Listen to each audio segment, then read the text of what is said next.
नमस्कार, मी समीक्षा पांढरे, भोकरचीच रहिवासी आहे.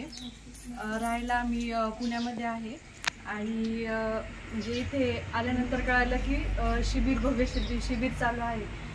तर माझी छोटी मुलगी आहे, पण माहीत नसल्यामुळं म्हणजे आम्हाला येता नाही आलं, नाही तर मग आम्ही कंटिन्यू म्हणजे जॉईन केलं असतं शिबिराला वगैरे. अरे बापरे.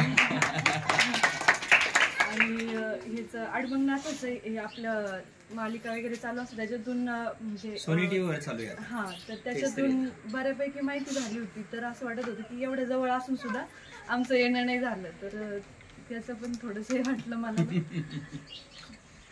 आहे, बाकी सगळ्या मुलांना त्यांच्या भावी आयुष्यासाठी शुभेच्छा. धन्यवाद. नमस्कार, मी श्रुतिका आकाश पांढरे आणि अडबंगनाथ महाराज की जय. आम्ही इथे जवळच असतो, खोकरचे रहिवासी आहे. आज सगळ्या फॅमिलीसोबत आम्ही दर्शनाला आलो. इथे शिबिर चालू असताना खूप छान वाटलं आणि असं वाटलं की आपण पण यायला पाहिजे होतं शिबिरला, पण थोडंसं लेट कळाल्यामुळे आता थोडा हे झालं, त्याची खंत आहे मनात. आणि हो, पुढच्या वर्षी नक्की वेळ काढून आम्ही येऊ आणि सगळ्या मुलांना त्यांच्या भावी आयुष्यासाठी खूप खूप शुभेच्छा. थँक्यू. महाराज की जय. माझं नाव वैष्णवी नंदू पाठक. मी BHMS फर्स्ट इयरमध्ये आहे आता. तर मला एवढंच बोलायचं आहे की मी जेव्हा छोटी होती तेव्हा महाराजांचं कार्यक्रम ऐकलं होतं. मी आमच्या गावात सप्ताह होता, तर मी 7 दिवस बरोबर सगळं ऐकलं होतं. आणि महाराज घरी पण आले होते, मला ते पण आठवतं.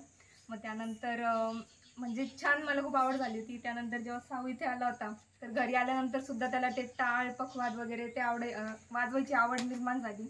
तर आजीने त्याच्यासाठी टाळ आणला मोठा, तर तो घरी पण वाजवतो कधी कधी आठवण आली तर. जय हो. मला एवढंच बोलायचंय की अभ्यास पण आहे पण धार्मिकता पण आहे. म्हणजे अभ्यास पण तितकाच गरजेचा आहे आणि देवाची एक भक्ती पण खूप महत्वाची आहे.